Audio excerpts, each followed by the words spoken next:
Assalamualaikum Bapak Ibu sekalian. Alhamdulillahirabbil alamin. Pagi ini kita akan mengikuti kajian dari Ustadz kita, guru kita, Ustadz Agung Waspodo, yang insya Allah pada pagi hari ini kita akan mendapatkan topik kajian yang berjudul adalah mempersiapkan Ramadan 1441 Hijriah di tengah pandemik COVID-19. Ya. Kalau biasanya dalam kajian tarhib Ramadan kita dalam suasana yang gembira, senang menyambut Ramadan. Namun kali ini qadarullah kita dihadapkan pada satu krisis pandemik, wabah yang sudah mendunia, di atas 205 negara sudah terpapar. Nah, kira-kira bagaimana kiat-kiat kita menyambut Ramadan dan mengisi Ramadan 1441 Hijriah ini dalam situasi krisis wabah seperti saat ini. Sebagaimana biasanya Bapak-Ibu sekalian, selama kajian ini nanti mohon dengan hormat semua mikrofon di mute, di off kan, ya. Dan saya rekomendasikan juga videonya di off kan untuk menghemat bandwidth Bapak Ibu sekalian, agar kajian online ini bisa berjalan dengan lancar. Dan yang kedua, apabila ada pertanyaan, silahkan Bapak Ibu sekalian tulis di chat ya, di Zoom grup chat. Nanti insya Allah kami dari DKM Ar-Raudhah akan semaksimal mungkin mengakomodasi pertanyaan-pertanyaan tersebut untuk kami sampaikan kepada Ustadz Agung Waspodo. Jadi sesi pertanyaan jawab tidak memakai pertanyaan langsung, tapi melalui tulisan via Zoom grup chat ya, sehingga waktu bisa termanfaatkan dengan maksimal dan juga tidak terlalu gaduh di dalam Zoom platform kita ya. Jadi alhamdulillah ini Ustadz Agung sudah standby. Ustadz Agung, insya Allah kita bisa mulai Ustadz Agung. Ini sudah ada sekitar 26-27 yang sudah bergabung. Sambil menunggu yang lain, kita bisa mulai Ustadz Agung. Ini kajian kita adalah tarhib Ramadan di tengah pandemi COVID-19. Ya, kita mohonkan ada tips-tips yang dapat kita aplikasikan secara baik gitu ya, karena tarhib Ramadan kali ini qadarullah di tengah situasi yang kita sedang diuji oleh Allah, bagaimana kita mensikapi semua ini, mensikapi menyambut Ramadan 1441 Hijriah, dan juga bagaimana kita mensikapi wabah yang sudah menjadi pandemik ini. Oke Bapak-Ibu sekalian, kita langsung saja kita mulai, kita serahkan kepada Ustadz Agung Waspodo untuk memulai kajian ini. Silakan Ustadz, tafadhol. Baik, alhamdulillah. Bismillahirrahmanirrahim. Assalamualaikum warahmatullahi wabarakatuh.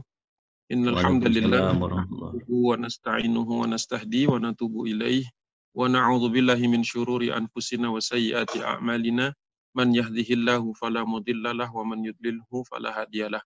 Asyhadu an la ilaha illallah wahdahu la syarikalah wa asyhadu anna Muhammadan abduhu wa rasuluh la nabiyya ba'dah. Allahumma fassalli ala sayyidina Muhammad wa ala alihi wa sahbihi wa sallim, amma ba'du. Alhamdulillah, segala puji milik Allah Subhanahu wa taala, salawat dan salam tak lupa kita panjatkan kepada junjungan kita Nabi besar Muhammad sallallahu alaihi wasallam. Alhamdulillah, hari ini kita masih diberi Allah Subhanahu wa taala kesempatan untuk bertemu walaupun melalui online. Insyaallah pertemuan ini tidak mengurangi khidmat kita dan juga tidak mengurangi rasa syukur kita kepada Allah Subhanahu wa taala bahwasanya hari ini kita masih diberikan kesehatan. Mudah-mudahan kesehatan kita ini menjadi salah satu alasan kita untuk terus bersyukur sekalipun kita sedang berada di dalam satu era terkena wabah taun secara umum. Mudah-mudahan kita semua diberikan Allah Subhanahu wa taala kesempatan dan kekuatan serta keamanan, keselamatan untuk melewati wabah ini. Oleh sebab itu hari ini atau pagi hari ini, alhamdulillah, dengan izin Allah Subhanahu wa taala kita sudah difasilitasi oleh Masjid Ar-Raudhah yang berlokasi di Grand Matoa, perbatasan antara Depok dan Jakarta Selatan, yang sebenarnya memang tempat di mana saya juga mendapatkan amanah untuk mengisi kajian rutin bulanan kajian pada subuh, dan termasuk sebenarnya hari ini adalah jadwal saya. Kalau tidak ada wabah biasanya kita bertatap muka di sana. Jadi alhamdulillah salah satu di antara berkah dari rahmah, ya, karena Rasulullah mengistilahkannya rahmat. Rahmah dari wabah ini adalah kita semua beradaptasi dengan keadaan-keadaan yang mungkin akan menjadi preview seperti apa menjelang akhir zamannya. Semakin terbatas ruang gerak kita dan lain sebagainya. Baik, untuk tidak berpanjang kalam, saya mulai dengan kajian pertama atau bahan pertama, yaitu basis akidah kita. Bagaimana kita diperintahkan Allah Subhanahu wa taala di dalam Al-Qur'an untuk menyikapi segala macam bentuk musibah atau ujian. A'udzubillahi minasyaitonirrajim. Bismillahirrahmanirrahim. Di dalam surah Al-Baqarah ayat 155, Allah Subhanahu wa taala walanabluwannakum bisyai'im minal khaufi wal ju'i wa naqsim minal amwali wal anfusi wath thamarat wa basyiris sabirin. Dan kata Allah Subhanahu wa taala, kami pasti akan menguji kalian dengan 5 ujian di dalam ayat 155 itu. Apa yang pertama? Walanabluwannakum bisyai'im minal khauf, sesuatu yang membuat kalian akan ketakutan atau mendapati rasa takut. Yang pertama itu. Yang kedua adalah walju'. Walju' ini adalah rasa lapar. Yang ketiga wa naqsim minal amwal, yaitu berkurangnya sebagian dari harta benda. Kemudian wal anfus, jadi berkurangnya sebagian dari kesehatan. Kalau menurut tafsir Ibnu Katsir dalam tafsir Al-Qur'an Al-Azim, ya, di situ al-anfus di situ berarti berkurangnya salah satu kesehatan kita sampai bisa jadi kewafatan atau wafatnya kita. Kemudian yang terakhir, yang kelima, wathamarat, yaitu buah-buahan atau gagal dipanennya buah-buahan. Kemudian kalau para ulama misalkan itu adalah terputusnya sebagian dari pintu rizki, atau terputusnya sebagian dari, bukan pintu rizki, saya koreksi, putusnya sebagian dari mata pencaharian, karena rizki kita sudah dijamin oleh Allah Subhanahu wa taala. Dan bagaimana solusinya? Ternyata sederhana. Allah menutup ayat yang pendek itu dengan firman-Nya wa basyiris sabirin. Nah, hendaklah beri kabar gembira kepada orang-orang yang sabar. Orang-orang sabar yang seperti apa yang dimaksud Allah? Yaitu ayat berikutnya 156 di surah Al-Baqarah. Alladzina idza asabathum musibah, yaitu orang yang ketika tertimpa suatu musibah, mereka berkata, qalu inna lillahi wa inna ilaihi raji'un. Sesungguhnya segala sesuatu berasal dari Allah dan akan kembali kepada Allah Subhanahu wa taala. Jadi sebenarnya sederhana kita menyikapi segala macam bentuk musibah apapun, termasuk juga wabah ini, adalah ketika kita yakin bahwa rasa takut, tidak boleh rasa takut kita terhadap satu fenomena lebih besar daripada rasa takut kita kepada Allah Subhanahu wa taala, sehingga kita penuh harap. Yang kedua adalah rasa lapar. Ya, mungkin sebagian dari orang-orang di perkotaan masih belum terasa laparnya karena masih bisa order online, bahkan uangnya masih banyak, bank masih jalan, elektronik masih jalan, semua masih bisa dilakukan secara remote. Yang kemudian kita harus waspadai juga ketika semuanya shutdown totally. Jadi betul-betul kita di rumah masing-masing. Nah, itu yang nanti akan saya bahas di bagian akhir, kalau saya lupa nanti tolong lihat. Yang ketiga adalah sebagian harta kita tentu saja sudah mulai terasa, dan mungkin lebih dirasakan lagi saudara-saudara kita yang pendapatannya itu adalah harian. Ya. Jadi dia kadang-kadang sebagian mereka harus keluar untuk mencari nafkah. Untuk sebagian yang mungkin masih bisa work from home, ya ini sebuah luxury, ya, sebuah kemewahan, kita bisa kerja dari rumah, ya, belajar dari rumah, ya. Ketika saudara-saudara kita di tempat lain, tanpa disebutkan satu persatu tempatnya, mungkin lebih buruk keadaannya seperti ini dan sudah berlangsung belasan tahun, ya, sudah berlangsung belasan tahun, bahkan mungkin puluhan tahun. Oleh sebab itu, ketika Allah mengatakan juga wa naqsim minal amwal wal anfusi wath thamarat, kita lebih apresiatif. Karena apa? Karena kita ini sebagian masih sehat, alhamdulillah. Makanan masih cukup, lemari es ketika dibuka mungkin masih ada isinya. Ya, beda dengan rumah-rumah sebagian kaum muslimin yang memang sudah sejak lama bahkan tidak punya rumah, gitu ya, mungkin karena perang, konflik, dan lain sebagainya. Jadi ketika kematian itu begitu menakutkan, sebagian lagi sudah tidak ada pilihan antara mati dan hidup. Kalau kita mungkin masih bisa mengambil ini dan itu kelebihan. Dan yang wathamarat ini adalah sebagian sudah terasa karena banyak orang yang terpaksa kembali ke kampung halamannya karena apa? Karena mereka ketika ke kota dalam rangka mencari thamarat, mencari buah-buahan atau mencari sumber nafkah. Oleh sebab itu, ketika terjadi wabah dan lockdown dan sebagian orang tidak mau keluar, bisnis mulai terhambat, ekonomi pastinya melemah, dan ini akan menjadi salah satu penyebab kemudian ujian-ujian itu akan menyeleksi manusia semuanya. Wa basyiris sabirin, maka beri kabar gembira bagi orang-orang yang sabar. Ya. Jadi sabar ini adalah ketika ucapan kita selaras dengan hati kita, dengan alam pikiran kita dan keyakinan kita. Inna lillahi wa inna ilaihi raji'un. Jadi bukan hanya untuk orang yang meninggal dunia. Ini adalah sikap kita bagaimana menyikapi keterbatasan kita dan bagaimana kita menyikapi kesementaraan kita di dunia. Kemudian bagian kedua, kita mundur 2 ayat, yaitu ke surah Al-Baqarah ayat 153. Allah menyertakan kata-kata sabar dengan ya ayyuhalladzina amanu sta'inu bisabri wassalah. Innallaha ma'as sabirin. Ternyata sabar itu cerminan dari orang yang senantiasa menegakkan salat. Walaupun kita salatnya sudah di rumah, hampir sebagian waktu kita di rumah, sebagian besar waktu kita di rumah, namun di rumah juga tidak kemudian kita habiskan dengan hal-hal yang justru membuat kita jauh dari Allah Subhanahu wa taala. Salah satu refleksi dari keimanan adalah sholat. Sehingga sholat itu pun di rumah harus dijaga di dalam keadaan tepat waktu. Kemudian berjamaah bersama keluarga. Ini adalah sesuatu hal yang panjang waktunya, ya, maraton. Kita bukan sekali 2 hari atau sehari 2 hari atau seminggu 2 minggu. Ini sudah lebih dari 3 pekan, ya, sudah mulai masuk pekan ketiga akhir. Oleh sebab itu wabasyiris sabirin tadi ditambahkan oleh Allah Subhanahu wa taala dengan innallaha ma'as sabirin. Jadi bukan hanya kabar gembira tetapi Allah itu bersama orang yang sabar. Mudah-mudahan dengan kebersamaan Allah Subhanahu wa taala itu kita terbebas dari misalnya yang paling berat adalah yang saya mulai lihat ada indikasinya orang mulai syirik, ya, mulai orang percaya dengan batu, percaya kembali dengan segala macam bahkan di beberapa tempat dikabarkan orang berebutan beli bukan masker, ternyata berebutannya itu beli jimat, ya, di beberapa tempat, tidak perlu disebut namanya, di Jawa Tengah. Jadi orang sudah mulai berebut beli jimat karena apa? Meyakini bahwa jimat ini nantinya akan menjauhkan mereka dari penyakit. Naudzubillah, tsumma naudzubillah. Bukan itu yang ingin diharapkan Allah dari ujian ini. Ista'inu bis-sabri was-shalah, ini adalah hendaklah kalian orang-orang beriman itu memohon pertolongan dengan sabar dan dengan salat. Ya. Jadi itu basis kita. 155, 156, 153. Itu salah satu di antara ayat-ayat yang menguatkan kita. Kemudian bagaimana kita bermuamalah di sepanjang masa wabah ini. Allah Subhanahu wa taala menurunkan arahannya melalui sikap dan perbuatan Nabi Muhammad SAW dan perkataannya.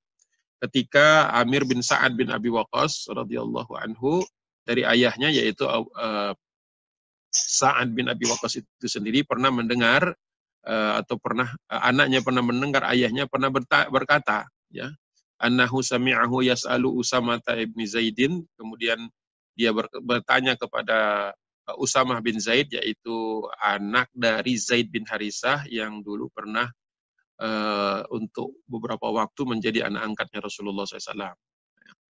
Apa yang ditanyakan kepada Usamah bin Zaid radhiyallahu anhuma, "Madza sami'ta min Rasulillah sallallahu alaihi wasallam fi ta'un?" Apa yang pernah engkau dengar ketika orang bertanya kepada Nabi tentang ta'un? Qala Usamah, kemudian Usamah berkata, qala Rasulullah sallallahu alaihi wasallam, "At-ta'unu rijsun ursila ala ta'ifatin min bani Israil au ala man kana qablakum." Rasulullah menjawab bahwa ta'un itu adalah rijsun. Rijsun itu artinya kotoran. Di dalam banyak hadis yang lain disebut juga oleh Rasulullah SAW, adabun. Adabun itu artinya siksaan dari Allah Subhanahu wa taala yang Allah utus atau Allah kirimkan kepada sebagian dari orang-orang Bani Israel. Ya, dikirim ke sana, au ala man kana qablakum, atau umat sebelum mereka. Ya. Jadi perlu kita lihat bahwa Allah Subhanahu wa taala juga mengazab sebagian orang-orang yang kufur melalui ta'un ini. Ya. Nah, kemudian Rasulullah memberikan 2 protokol atau 2 sikap ketika ta'un ini sedang merajalela. Dan 2 sikap ini tadinya hadis ini kan tidak terlalu populer di kalangan sebagian kaum muslimin, ya, karena memang terjadinya wabah-wabah besar itu ya tentu saja cukup jarang sebenarnya, walaupun ada masa yang cukup sering terjadi. Rasulullah SAW bersabda, dan ini sudah banyak dikupas oleh para ustadz dan sudah banyak ditulis oleh para ulama, alim ulama. Fa idza sami'tum bihi bi ardin fala taqdamu alaihi. Jadi prinsip yang pertama adalah ketika engkau mendengar, ketika engkau mengetahui ya bahwa di sebuah negeri, di satu tempat terjangkit wabah ini, fala taqdamu alaihi, janganlah engkau masuk ke dalamnya. Dalam tentu saja ada pengecualian ketika suatu negeri itu mengusahakan agar tidak terjangkitnya wabah ini, maka bisa jadi di dalam tempat yang sama, di tempat yang terjangkit itu dikirimkan misalnya personil kesehatan, ya, personil logistik dan keamanan dan lain sebagainya. Tapi secara umum kaidahnya adalah tidak masuk ke tempat yang ada wabahnya. Dan protokol yang kedua atau sikap yang kedua yang sudah digariskan oleh Nabi kita Muhammad SAW, wa idza waqa'a bi ardin wa antum biha, kalau dia menjangkiti satu negeri di mana engkau ada di dalamnya, engkau tinggal di dalamnya, fala takhruju firaran minhu, janganlah engkau keluar dalam rangka melarikan diri. Firara itu bisa bermakna melarikan diri atau kemudian mencoba agar dia terhindar, padahal daerahnya, negerinya sudah terjangkiti, itu dilarang oleh Rasulullah SAW. Jadi dua protokol yang sekarang menjadi buah bibir atau dibahas di dalam kajian-kajian. Itu sikap kita secara muamalah. Kemudian bagaimana kita menyikapinya secara ilmiah perlu kita ketahui. Sebagaimana di bulan Ramadan, atau maksud saya ketika nanti Ramadan itu posisi kita masih dalam keadaan terpaksa terisolasi atau lockdown di rumah masing-masing, maka kita akan manfaatkan waktu itu sebanyak-banyaknya untuk mendekatkan diri kita kepada Allah Subhanahu wa taala dalam ibadah, dan kemudian juga membaca buku-buku yang memang sudah sepatutnya kita baca di masa-masa wabah seperti ini. Nah, ini sikap ilmiah kita yang pertama. Yang pertama adalah ada dua sikap ilmiah yang di dalam bahan saya ini. Yang pertama adalah diriwayatkan dari Abu Abdurrahman, dari Abdullah, ya, an Abi Abdurrahman an Abdillahi anin Nabi sallallahu alaihi wasallam. Yang sikap muamalah tadi banyak sebenarnya hadis yang memuatnya, tapi teks yang saya bacakan di sini adalah hadis riwayat Bukhari nomor 3214. Nah, sedang sikap ilmiah yang pertama ini adalah saya ambil dari hadis riwayat Ibnu Majah nomor 3429. Kata Nabi sallallahu alaihi wasallam bersabda, qal ma anzalallahu da'an ila anzalalahu dawa'an. Tidaklah Allah Subhanahu wa taala itu menurunkan suatu penyakit kecuali Allah Subhanahu wa taala itu juga menyertakan obatnya atau menurunkan juga obatnya. Namun umat manusia ini memang harus berusaha untuk mencari penawarnya atau obatnya tersebut. Jadi ma anzalallahu da'an illa anzalalahu dawa'an. Jadi tidaklah Allah turunkan suatu penyakit kecuali Allah juga turunkan penawarnya atau obatnya. Kecuali kata Rasulullah SAW kematian. Karena kematian itu kullu nafsin dha'iqatul maut. Setiap yang bernyawa pastinya akan menemui kematian. Jadi satu-satunya yang tidak bisa kita hindari adalah kematian. Namun kalau kesehatan dan lain sebagainya, penyakit masih bisa kita bahkan disuruh oleh Rasulullah di dalam hadis ini untuk mencari obatnya, untuk tidak tinggal diam. Sikap ilmiah yang pertama. Sikap ilmiah kedua, kalau yang pertama tadi mungkin lebih sifatnya pasif sebagai user dari obat atau orang yang memang secara kapasitas tidak mampu untuk turut andil di dalam mencari vaksin atau atau bekerja di laboratorium. Namun bagi mereka yang punya kesempatan untuk itu dan memiliki pemikiran dan kemampuan yang dikaruniakan oleh Allah Subhanahu wa taala, maka kita mengambil hadis yang kedua yang diriwayatkan oleh Abu Hurairah. Sama-sama hadis yang dikeluarkan oleh Ibnu Majah dan saya yakin juga banyak di tempat lain. Hadis Ibnu Majah yang ini nomor 4159 ketika Abu Hurairah berkata, qala Rasulullah sallallahu alaihi wasallam al-kalimatul hikmah qalatul mu'min haitsu ma wajadaha wa huwa ahaqqu biha. Sesungguhnya kalimat hikmah atau hal-hal yang dapat memperbaiki satu musibah atau tempat di mana orang akan mencari solusi adalah dhalatul mu'min, sesuatu yang sebenarnya pernah ada di tangan kaum mukmin dan dia hilang. haitsuma wajadaha, dimanapun dia mendapatkannya, fahuwa ahaqqu biha, maka dia paling berhak untuk menjadi yang memanfaatkannya secara maksimal. Ya, jadi kalau kita melihat sekarang, ya mungkin kita harus merefleksikan terhadap peradaban kaum muslimin. Dahulu ketika di Andalusia peradaban umat Islam itu sedang jaya-jayanya, maka se-Eropa itu orang belajar ke universitas-universitas yang ada, jamiah yang ada di Cordoba, yang ada di Granada dan di Sevilla itu orang lari ke sana. Orang belajar ke sana dan membawanya pulang ke Eropa menjadi satu disiplin ilmu.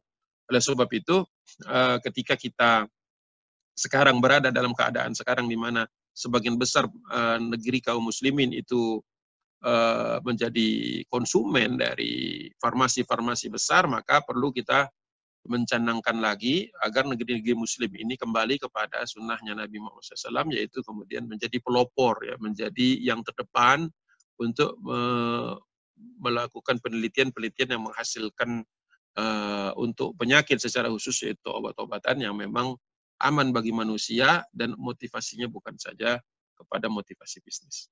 Itu penyikapan ilmiah kita. Jadi sudah sudah dua bagian. Kemudian contoh yang ingin saya bawa adalah contoh yang paling banyak juga dibahas di dalam kajian-kajian online akhir-akhir ini, yaitu peristiwa yang terjadi di tahun 18 Hijriah di zaman Amirul Mukminin Umar ibn al-Khattab, di zaman Khalifah Umar ibn al-Khattab radhiyallahu anhu. Nah, ketika waktu itu terjadi wabah di negeri Syam. Ya, jadi Umar ibn al-Khattab, di dalam gambaran ini saya persingkat karena hadisnya cukup panjang.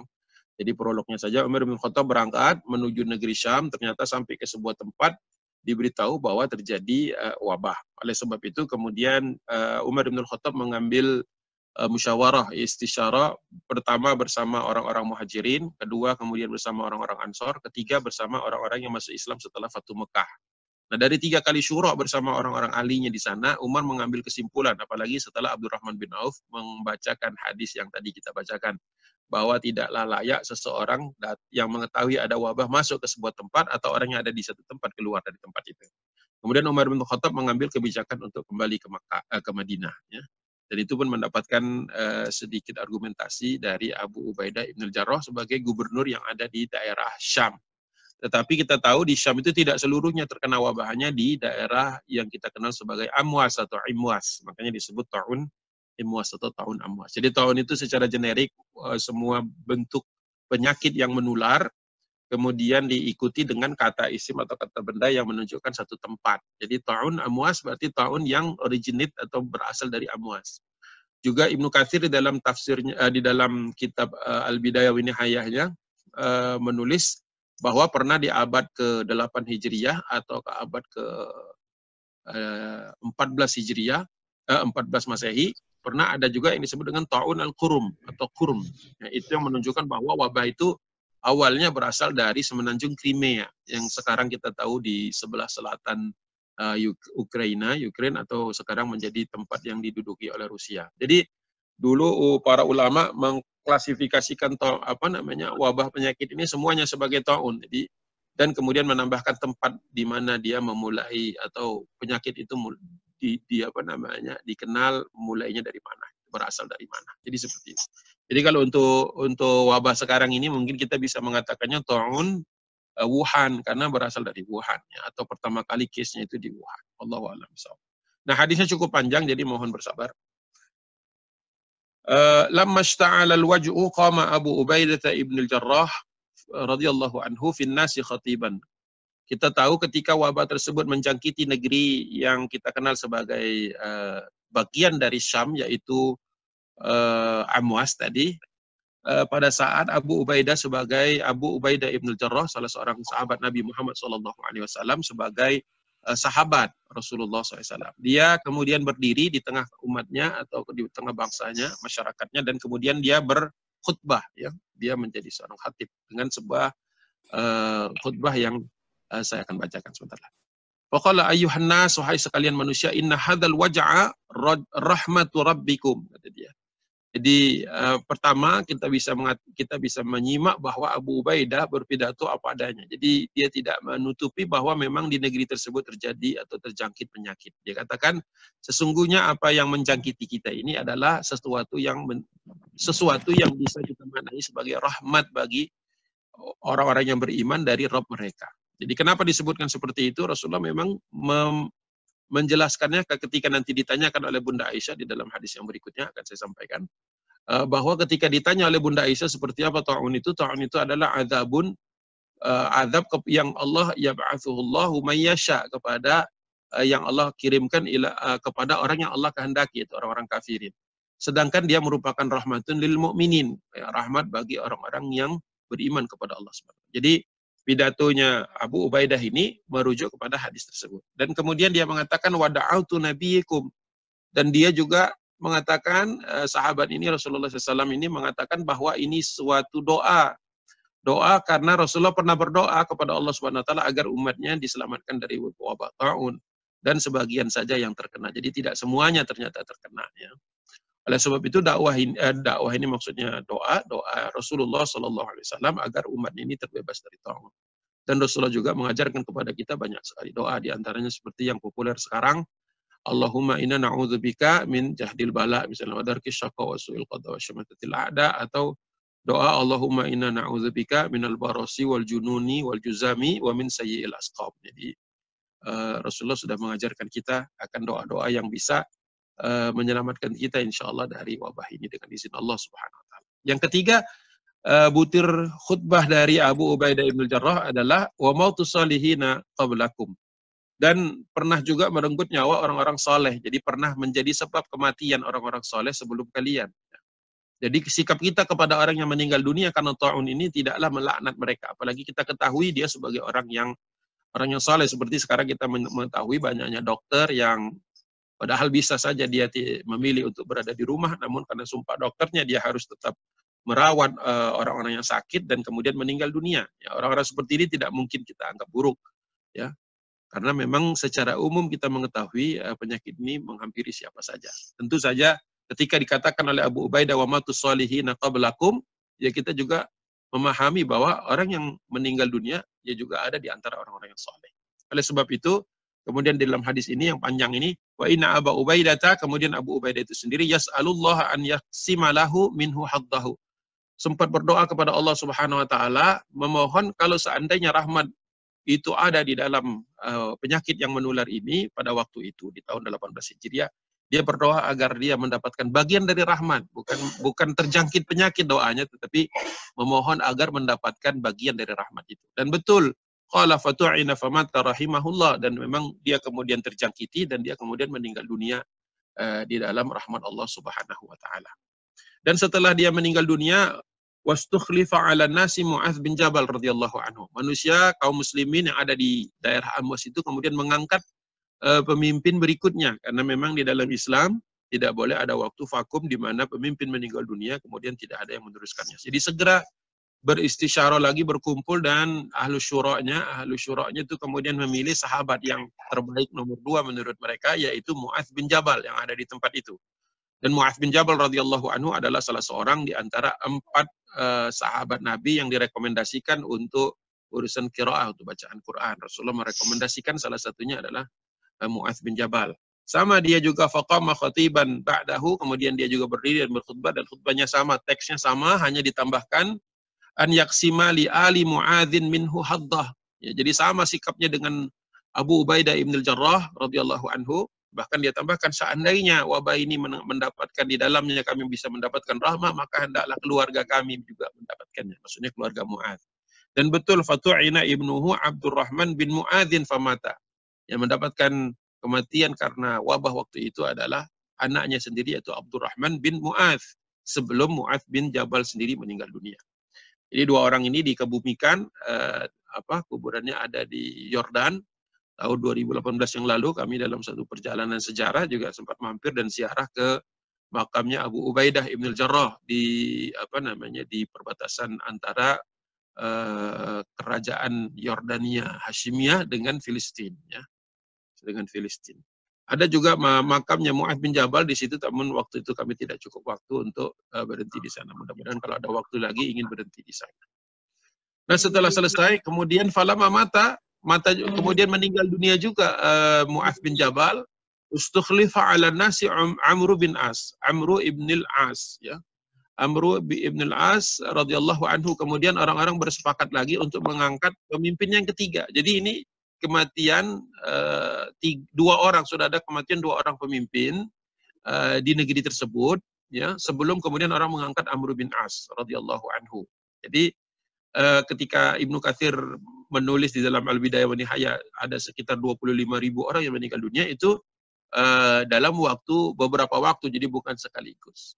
Nah, apa yang dilakukan oleh Amr bin As sedikit berbeda dengan dua orang pendahulunya. Sebagaimana ketika Abu Ubaidah bertanya kepada Umar bin Al-Khattab ketika Umar memutuskan setelah istisyarah untuk kembali ke Madinah, dia bertanya, Umar, apakah engkau akan melarikan diri dari ketetapan Allah, kematian Allah? Umar bin Al-Khattab berkata, seandainya yang bertanya ini bukan Abu Ubaidah, tentu saya lebih gampang menjawabnya. Namun kata Umar bin Al-Khattab yang dengan perkataan yang kita sudah dengar dan cukup populer saat ini adalah, saya memang pergi dari satu qadarullah, satu takdir Allah menuju takdir Allah yang lain. Kemudian mengambil contoh, bagaimana kalau engkau punya unta, kata Umar bin Al-Khattab kepada Abu Ubaidah ibn al-Jarrah sebelum meninggal dunia. Nah, kalau engkau punya unta, kau bawa ke satu satu lembah, ada bagian lembah yang subur dengan satunya lagi lembah yang gersang, kau bawa kemana unta itu? Kalau kau bawa kepada lembah yang subur, itu juga adalah takdir Allah Subhanahu wa Ta'ala. Dan kemudian setelah itu mereka berpisah dengan baik. Nah, ketika dua orang sahabat tadi meninggal dunia, diangkatlah Amr bin As radhiyallahu anhu. Amr bin As melakukan analisis. Jadi dia melihat apa yang terjadi dan bagaimana pola penjangkitan penyakit pada waktu itu. Sehingga ketika dia berpidato di dalam hadis ini, kita bisa memahaminya secara lebih baik. Faqama fina khatiban, kemudian dia berdiri di tengah-tengah kami dan berkata, faqala ayyuhan nas, wahai sekalian manusia, inna hadzal waja'a idza waqa'a fa inna ma yashta'ilu isti'alan nar, kata dia. Sesungguhnya saya perhatikan bahwa wabah ini ketika dia menyebar seperti membakarnya api atau menjalarnya api. Beberapa waktu yang lalu negara tetangga kita seperti misalnya Australia pernah menghadapi kebakaran hutan yang sangat besar, ya. Mungkin teman-teman yang pernah membaca berita tersebut mengetahui bagaimana caranya mematikan api yang menjalar di hutan-hutan yang kering karena musim panas yang berkelamaan. Maka waktu itu adalah mereka menebangi sebagian pohon sehingga antara satu bagian dari hutan dengan hutan yang lain itu ada tanah kosong.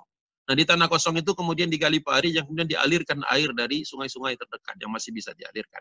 Sehingga api tadi berhenti di situ, tidak menjalar kepada pohon-pohon yang lain.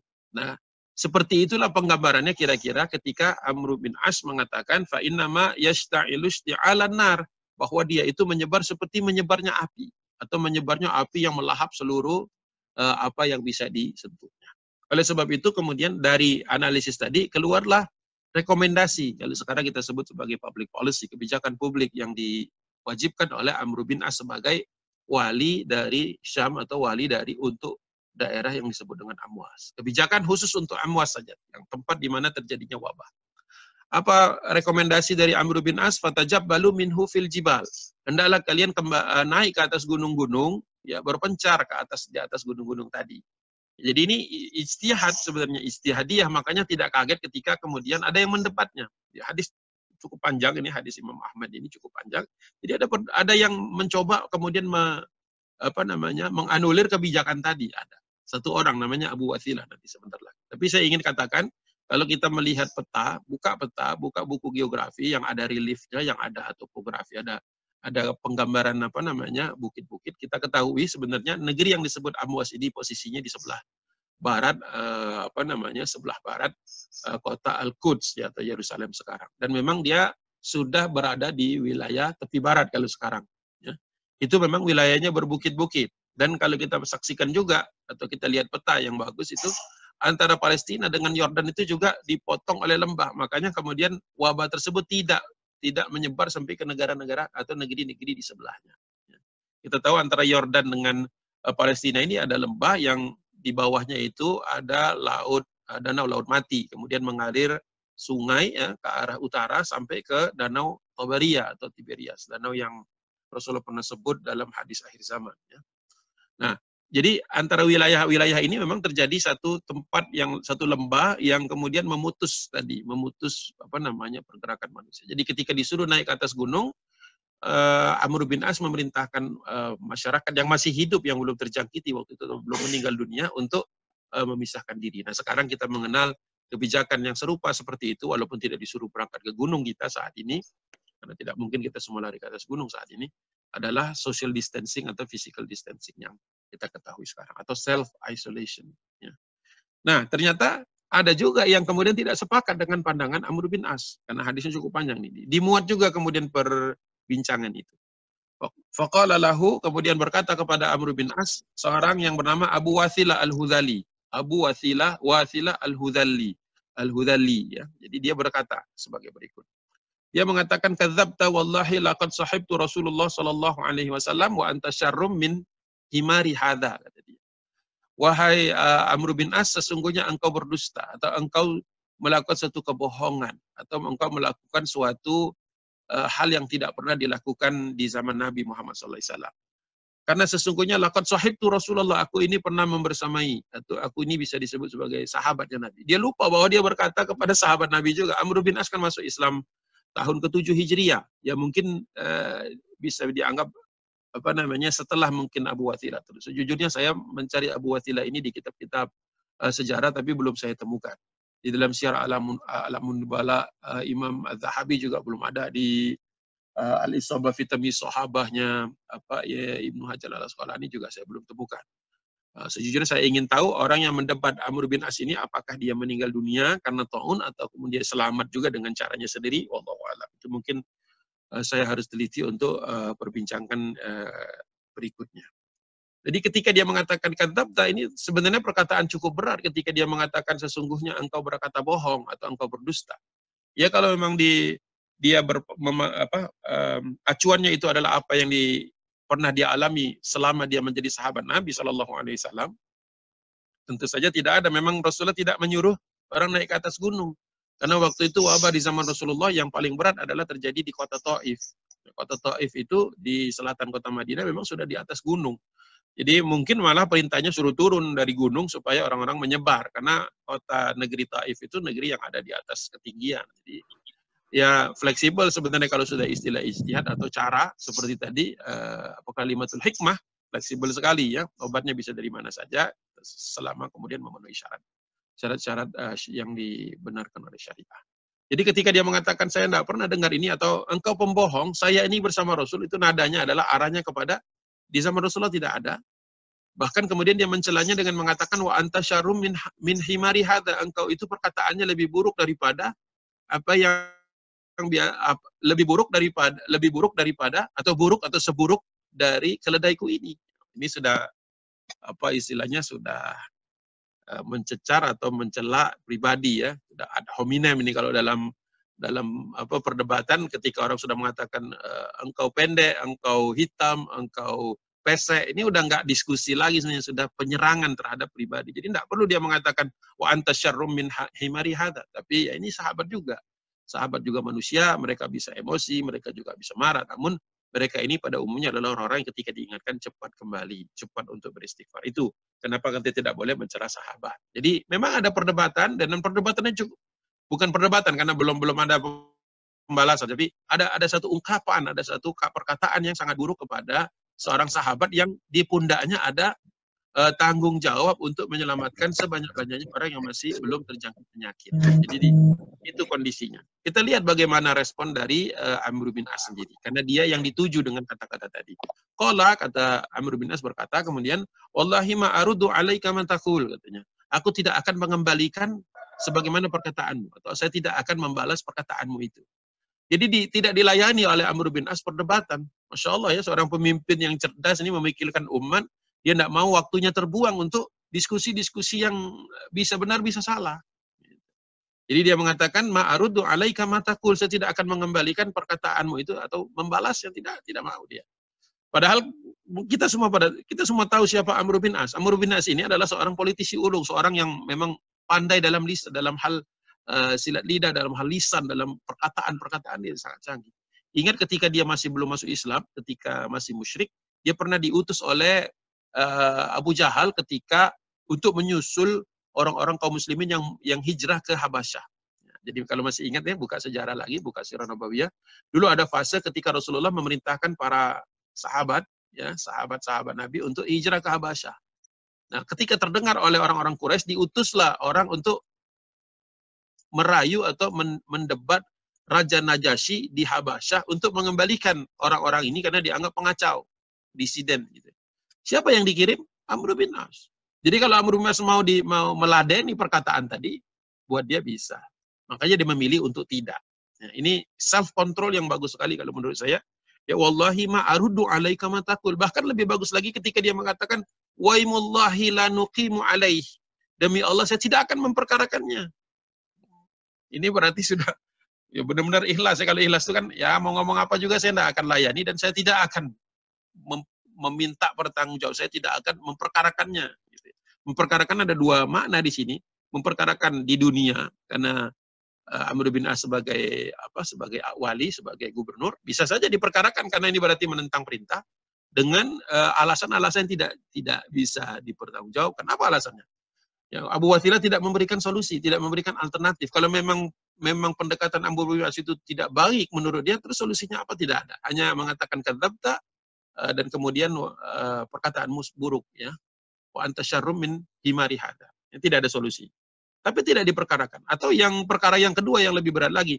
Waimullahi la nuqimu alaihi, saya tidak akan memperkarakanmu, bisa jadi maksudnya juga di akhirat nanti ketika Allah meminta pertanggungjawaban setiap kata-kata kita. Sungguh mulia Amr bin As radhiyallahu anhu ketika dia mengatakan seperti itu. Nah, hadisnya belum selesai, jadi jangan turn off dulu. Kemudian apa yang dilakukan setelah itu? Tsumma kharaja. Untuk menyudahi potensi perdebatan, maka tsumma kharaja. Kemudian dia keluar. Dia kemudian memulai melangkahkan kakinya untuk menuju apa? Menuju gunung-gunung, tempat-tempat tinggi yang memang sudah direkomendasikan. Nah, sebaik-baik pemimpin itu ketika dia mengatakan rakyat untuk A, maka dia A juga. Ketika dia mengatakan B, maka semua orang, maka dia pun akan B. Jadi bukan tipe pemimpin, Amr bin As ini bukan tipe pemimpin yang orang disuruh ke A, dia ke B. Atau orang disuruh ke B, dia ke A. Tidak. Jadi dia tidak menyalahi kebijakan dia sendiri dan dia kompak. Artinya apa yang dia katakan dengan apa yang dia perbuat, tidak ada pertentangan. Semuanya sinkron. Ya. Oleh sebab itu ketika dia mulai melangkahkan kakinya meninggalkan potensi perdebatan tadi dan kemudian meninggalkan kota karena memang kota ini atau tempat pemukiman ini adalah sumber penyakit tadi karena orang berkumpul-kumpul dalam keadaan sangat berdekatan. Ingat kotanya zaman dulu enggak seperti kita sekarang. Wa kharajan nasu fatafarraqu anhu. Kemudian manusia mengikuti langkah pemimpinnya ini. Manusia mengikuti langkah Amr bin As waktu itu. Mereka juga keluar dari tempat-tempat mereka, naik ke atas gunung, fatafarraqu anhu. Saling berpisah satu dengan yang lain, atau memisahkan diri, menjauhkan diri dari orang per orang. Alhamdulillah setelah itu, wadafa'ahullahu anhum. Allah subhanahu wa ta'ala memutus penyakit ini, atau menghentikan penyebaran penyakit tadi. Dengan izin Allah subhanahu wa ta'ala. Ya. Jadi bukan karena berpisahnya saja, tetapi karena izin Allah subhanahu wa ta'ala. Karena sebagai orang yang beriman, kita berikhtiar dan berdoa. Kita tahu bahwa yang mengangkat penyakit, yang menyembuhkannya, itu semuanya adalah Allah Subhanahu Wa Taala. Ya. Jadi Masya Allah, ini hadis cukup panjang. Setelah kemudian kebijakan ini diambil, orang-orang kemudian naik ke atas gunung. Setelah selesai wabah itu berhenti, orang-orang kemudian kembali ke tempat asalnya. Fabalagha dzalika Umar bin Khattab, sampai kemudian kebijakan ini kepada Umar bin Khattab sebagai Amirul Mukminin yang posisinya sudah kembali ke kota Madinah, min ra'yi Amru, dan dikasih tahu bahwa ini pandangannya Amru. Beda dengan pandangan Abu Ubaidah, beda dengan pendekatan Mu'adz bin Jabal. Ya, jadi melakukan perbaikan, melakukan upaya, melakukan ikhtiar itu adalah sifat dasar kaum muslimin. Jadi tidak duduk termenung dan tidak juga kemudian pasrah begitu saja. Sehingga ketika sampai kepada Umar bin Khattab, wallahi ma karihah. Ya, tidaklah kemudian dibenci kebijakan tersebut, atau maksudnya adalah disetujui oleh Umar bin Khattab. Jadi Umar setuju dengan pendapat tadi. Ya. Ini kita bisa temukan di dalam hadis yang panjang dari riwayat Imam Ahmad, di dalam Musnad Imam Ahmad, hadis nomor 1605. Ya, ini bagian keempat. Jadi tadi dari awal kita sudah membahas tentang basis akidah kita, Al-Baqarah 155, 156, 153. Kemudian bagaimana muamalah kita, yang kita diperintahkan oleh Rasulullah langsung untuk tidak masuk ke tempat yang terjangkit wabah, dan tidak keluar kalau wabah itu ada di tempat kita. Ya. Kemudian yang ketiga, kita sikap secara ilmiah, tadi sudah saya bahas. Yang keempat adalah contoh dari hadis yang amat panjang ini tentang kejadian yang disebut dengan Ta'un Amwas yang terjadi tahun 18 Hijriah. Yang sekarang ini lagi populer, bisa dibaca di mana-mana. Saya hanya membaca dan memberikan beberapa penekanan saja. Nah, sekarang bagaimana tentang supaya orang-orang tetap di rumah, supaya orang benar-benar tidak berkumpul di satu tempat. Maka Rasulullah pernah menyuruh azan itu ditambahkan beberapa kalimat. Ini hadisnya diriwayatkan dari An-Nafi anna Ibnu Umar adzana bis salati. Jadi ini hadis riwayat Muslim nomor 1125 diriwayatkan oleh Nafi. Nafi ini maulanya Umar Ibnu Khattab. Dia mengatakan bahwa anaknya Umar Ibnu Khattab, yang itu Abdullah bin Umar atau Ibnu Umar radhiyallahu anhuma, semoga Allah ridha kepada mereka berdua, pernah melantunkan azan atau melantunkan azan untuk sebuah salat di fi lailatin dzati baradin wa rihin, di sebuah malam yang ini salatnya kalau tidak maghrib isya. Ya. Terjadi di sebuah malam yang sangat dingin dan malam yang penuh dengan angin kencang. Faqala, dalam azan tersebut disebutkan ala sallu fi rihali, ala sallu fi rihali. Hendaklah kalian salatnya di tempat tinggal. Maksudnya di tempat kalian masing-masing. Sebagaimana kira-kira 3 pekan yang lalu saya sempat memforward rekaman azan dari negeri Kuwait dan kemudian disusul di negara-negara yang lain yang ditambahkan sallu fi buyutikum, sallu fi buyutikum. Hendaklah kalian salat di rumah-rumah kalian, hendaklah kalian salat di rumah-rumah kalian. Itu di zaman Nabi SAW pernah terjadi, di zaman sahabat ini. Ya, jadi waktu itu Ibnu Umar yang melakukannya. Kemudian ditanya sama orang, kenapa azannya begitu, kenapa ditambahi begitu? Kemudian Ibnu Umar berkata, karena Rasulullah SAW, Rasulullah juga pernah melakukan itu, ya'murul mu'adzina, pernah memerintahkan kepada muazzin, diperintahkan oleh Rasulullah SAW. Jadi diperintahkan, ya. Jadi bukan dianjurkan, tapi diperintahkan oleh Rasulullah SAW kepada muazzinnya. Siapa ya? Bisa Bilal bin Rabah, bisa Abdullah bin Umi Maktum. Ada 2 muazzin Rasulullah di kota Madinah. Seperti apa azannya? Seperti yang dilantunkan oleh Ibnu Umar, tapi waktu itu keadaannya sedikit berbeda. Idza kanat lailatun baridah, sama sebuah malam yang juga dingin, kemudian dzatu matarin, dan banyak turun hujan. Jadi untuk hujan, untuk dingin saja diperbolehkan. Pengecualian untuk sholat di masjid. Jadi sekarang tidak perlu kita merasa lebih soleh dari yang lain hanya karena berani ke masjid dalam keadaan banyak wabah. Itu bukan cerdas, bukan pinter, bukan hebat, malah justru aneh. Saya tidak mau menggunakan kata-kata buruk, tapi itu aneh gitu. Perlu dia duduk lagi dan membaca hadis lagi. Ya Allah. Ya. Ini sekelas Ibnu Umar, kita mau mempermasalahkan apa dengan Ibnu Umar, dengan Umar bin sahabat Nabi, yang mereka itu orang-orang yang bertakwa, orang-orang yang bahkan di antara mereka banyak orang yang kemudian dijamin masuk surga oleh Rasulullah SAW. Nah, ketika ditanya kenapa sholatnya ditambahkan ala sallu fi rihali, katakan ya Rasulullah dulu, kata Ibnu Umar, juga mengatakan seperti itu. Menambahkan ala sallu fi rihali. Padahal waktu itu hujan, malam yang dingin. Seperti itu. Jadi memang kalau kita tidak ngaji fikih, tidak belajar bertanya kepada alim ulama, ya kadang-kadang kita terkaget-kaget dengan hadis-hadis yang mungkin jarang dibahas. Jadi saya juga maklum kalau banyak orang yang kaget, loh jadi begini nih, gitu kan? Bukankah sholat berjamaah? Ya betul, sholat berjamaah di masjid itu adalah keadaannya wajib bagi orang-orang yang laki-laki, walaupun tidak kemudian menjadi sebuah, bahkan ada yang mendebat itu statusnya. Kemudian ya inilah ketika kita lebih mendahulukan perasaan sebelum kita mendahului sebelum kita mendengar dalil-dalil yang diangkat oleh para ulama. Saya hanya angkat satu saja. Itu untuk perubahan azan, mungkin ada pertanyaan tentang itu.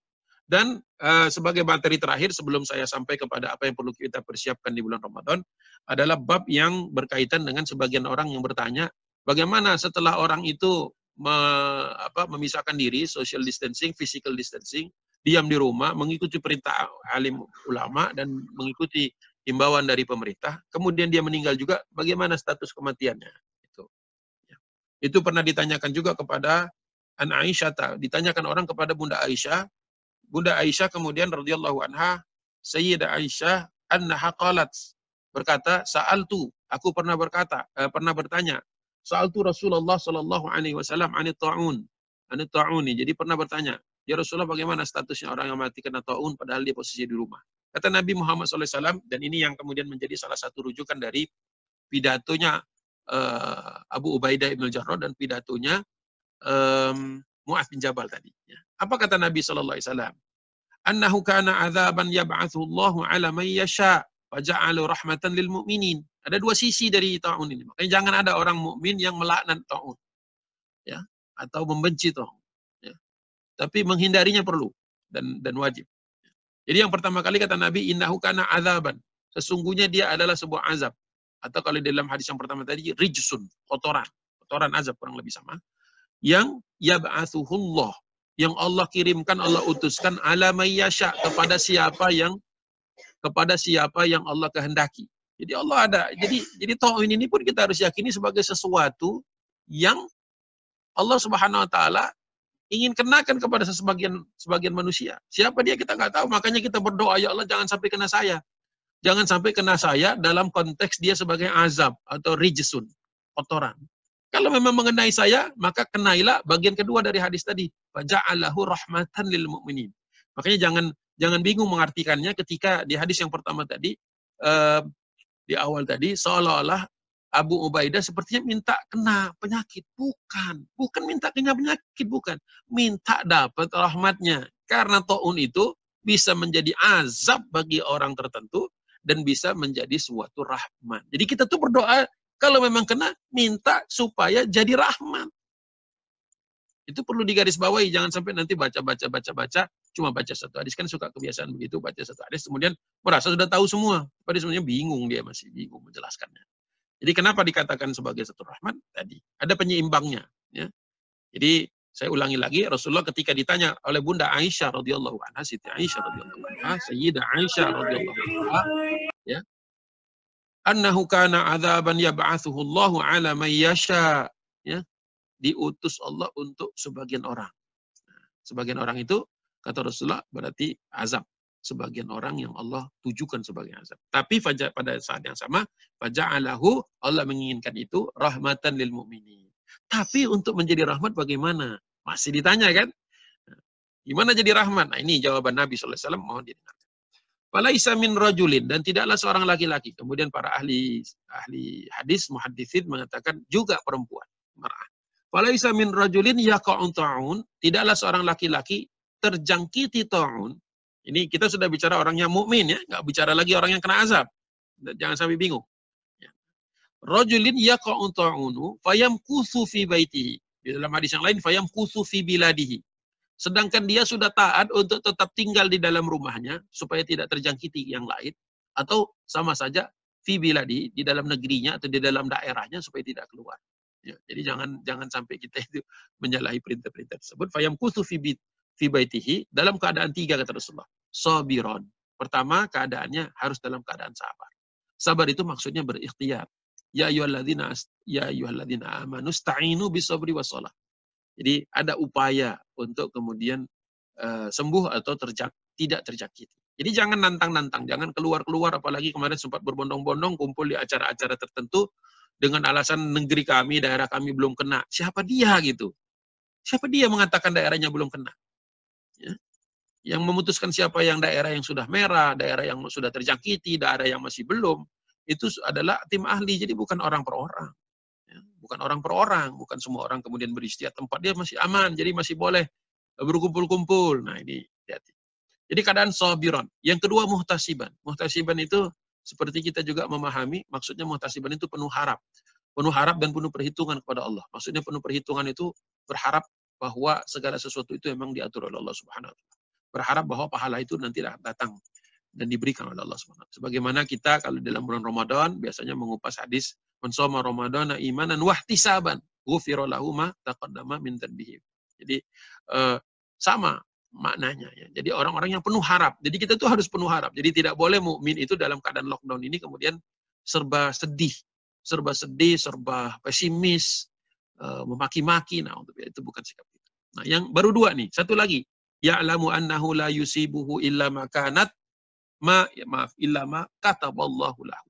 Jadi mengetahui ya'lamu annahu, bahwasanya terjangkit penyakit ini atau tidaknya, la yusibuhu, tidak mungkin terjadi atau tidak mungkin terjadi pada seseorang, pada dirinya, illa ma kataballahu lahu, kecuali sudah ditetapkan Allah atasnya. Nah, tiga nih syaratnya untuk mendapatkan rahmat tadi.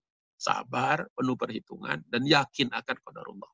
Nah, kalau tiga-tiganya dipenuhi kata Rasulullah, fayamkuthu fi biladihi au fi baitihi, baik dia sedang berada di negerinya tidak keluar atau dia sedang ada di dalam rumahnya, tergolong orang-orang yang illa kana lahu, tidak ada baginya kecuali atau tidak pantas baginya kecuali mithlu ajri syahid, kecuali dia mendapatkan pahala seperti orang-orang yang syahid, ya, yang syahid.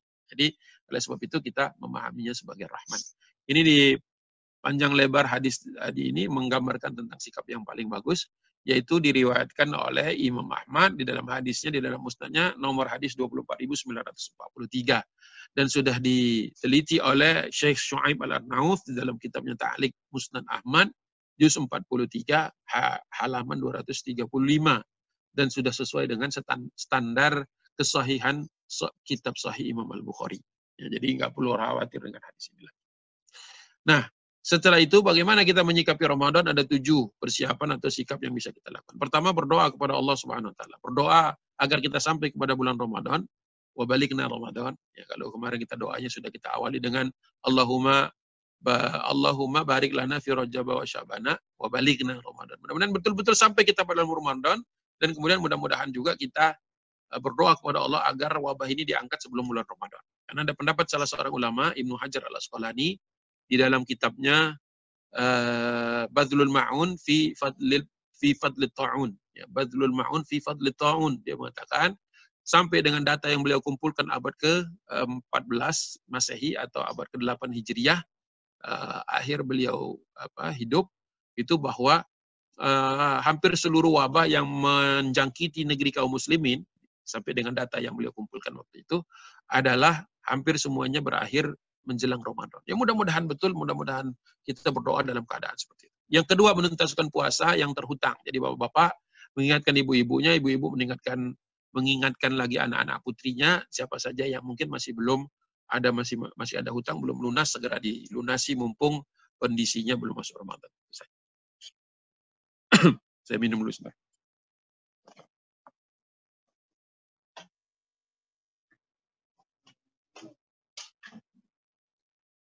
Nah, kemudian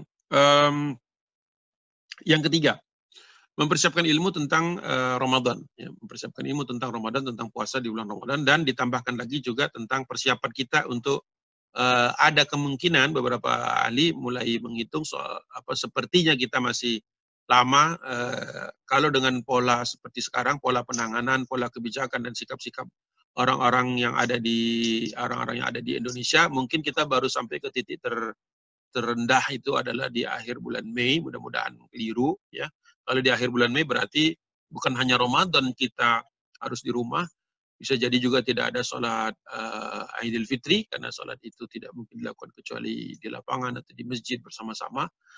Mungkin kita masih bisa takbir di rumah masing-masing, ya. Jadi tarawih sudah jelas pastinya di rumah kalau memang sampai ke bulan Ramadan.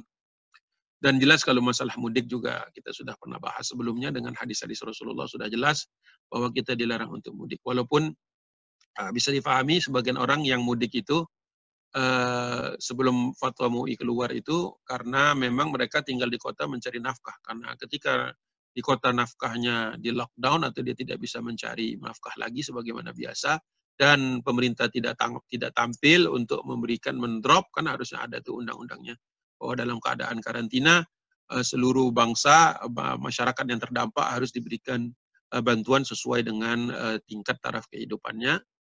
Nah, itu wajar saja kalau mereka pulang ke kampung. Tapi ya mungkin kalau mungkin kalau penanganan kita lebih awal, mungkin pulang ke kampung mudah-mudahan tidak membawa virus. Kalau sekarang Allahu a'lam bishawab, saya tidak bisa komentar lagi.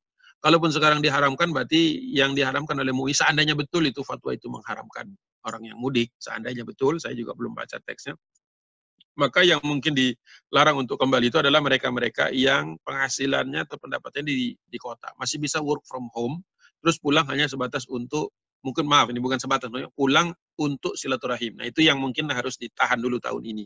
Tapi kalau mereka yang kemarin berbondong-bondong pulang, mungkin juga karena secara darurat mereka tidak punya apa, makan kos-kosan di pendapatan tidak jalan, kemudian tidak ada pemasukan, kemudian kos-kosan juga harus dibayar, mungkin ada yang kos-kosannya bulanan atau pekanan atau 2 pekanan. pendapatan tidak ada, mereka berpikir untuk lebih baik balik ke kampung. Saya tidak tahu apakah itu lebih baik atau tidak, tapi yang jelas itu pilihan yang tidak mudah untuk sebagian dari bangsa kita ini. Jadi karena pemerintah tidak bisa menjamin kesejahteraan, keselamatan mereka di kota, ya mereka pulang.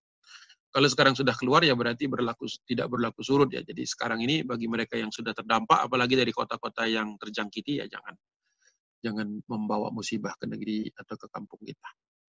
Yang keempat, mempersiapkan diri kita untuk menghadapi Ramadan dalam keadaan lockdown. Jadi ya mulai sekarang, ya tentu saja bapak-bapak kan sekarang kan sholatnya bersama keluarga terus. Jadi usahakan tepat waktu dan memimpin sholat, dan juga menyampaikan pesan-pesan tausiah kepada keluarganya.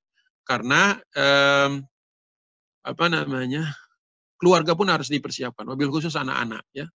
Mungkin ada rumahnya yang cukup luas, masih bisa olahraga, masih bisa senam, ada beranda dan lain sebagainya. Alhamdulillah, harus banyak-banyak bersyukur. Namun ada juga keluarga yang rumahnya kecil dan pas-pasan. Ketika semua orang di rumah, ya menjadi sempit tentu saja. Ya, mungkin selama ini hanya ada di rumah selama weekend saja. Sekarang setiap hari ada di rumah, ya jadi berat juga saya bisa membayangkan kalau anak-anak, terutama yang masih masa-masa pertumbuhan, ini kan maunya lincah main ke sana kemari, akan berat juga. Jadi diperlukan kerjasama antara anggota keluarga, di mana ayah harus memberikan, ayah dan bunda, kakak-kakak yang memberikan pengertian supaya dalam keadaan yang terus bermunajat kepada Allah Subhanahu Wa Taala, diselang-selingi dengan kegiatan yang bisa membuat kita jadi gembira. Karena gembira menimbulkan semangat dan optimisme. Dan optimisme itu menurut penelitian kesehatan juga meningkatkan daya tahan tubuh kita. Nah, itu yang perlu kita siapkan dalam keadaan lockdown. Ya kalau puasa ya mungkin biasa ya, kita berpuasa seperti biasa. Cuman mungkin agak berat karena di rumah ini kan lemari es di depan mata kita. Ya mudah-mudahan kita sudah terbiasa untuk menahan diri. Dari sekarang pun saya mendengar sudah mulai banyak yang puasa Daud, ada yang puasa Senin Kemis, sudah terbiasa seperti itu. Yang itu adalah hal-hal yang utama yang dimuliakan oleh Allah Subhanahu Wa Taala.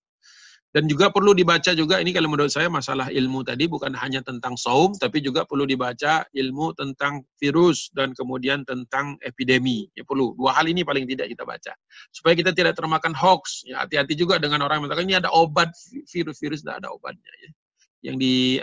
Yang dilakukan oleh para ilmuwan kesehatan ini adalah meningkatkan daya tahan tubuh dan kemudian vaksinnya. Ya.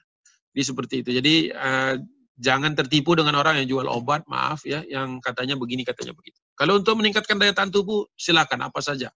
Ya mau jahe, mau kunyit atau apa, silakan. Itu upaya-upaya kita boleh. Tapi jangan kita merasa inilah obatnya, bukan. Karena sesungguhnya obatnya dan kesembuhan dari Allah Subhanahu Wa Taala. Nomor 5, mempersiapkan dana untuk Ramadan. Jadi perlu dilatih untuk istilahnya hemat ya. Jadi jangan mentang-mentang bisa belanja habis-habisan, kasihan nih orang-orang yang tidak bisa beli sebanyak yang bisa dibeli. Jadi perlu juga kita tidak perlu panik buying. Jadi kalaupun kita mau beli banyak boleh, tapi untuk dibagi-bagi kepada tetangga, sanak keluarga, orang-orang yang mau kita bantu itu boleh. Tapi kalau untuk diri sendiri rasanya sangat-sangat tidak bagus, dan mungkin juga akan mendapat hisab tentu saja di sisi Allah Subhanahu Wa Taala, akan dapat hisab karena merugikan orang lain.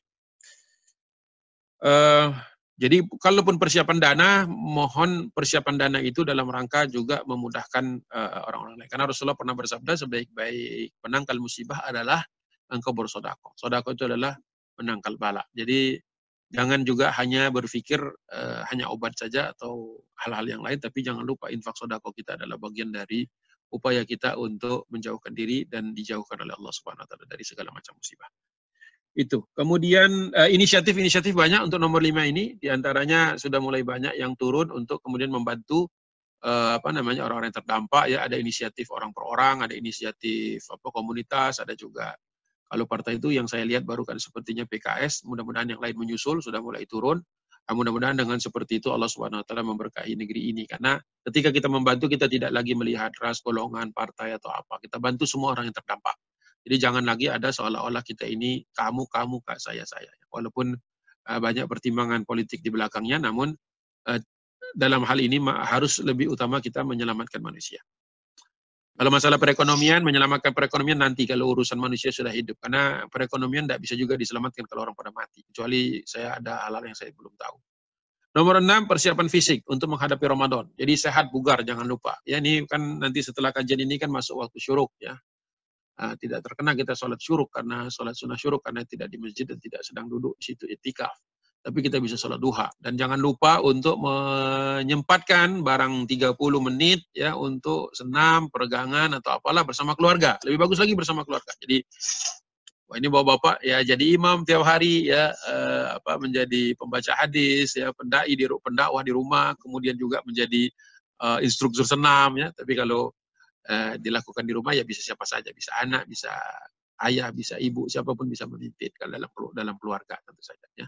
Jadi jangan sampai kita lemes-lemesan nih, tetap semangat karena apa? Ramadan hampir datang, kita perlu bugar, perlu sehat, secara mental juga harus sehat ya, supaya kita mudah-mudahan terhindar dari wabah ini dan bisa sampai kepada bulan Syawal atau lebih awal lagi, mudah-mudahan kita sudah diangkat oleh Allah Subhanahu wa taala wabah sehingga kita bisa kembali dalam kehidupan kita secara normal.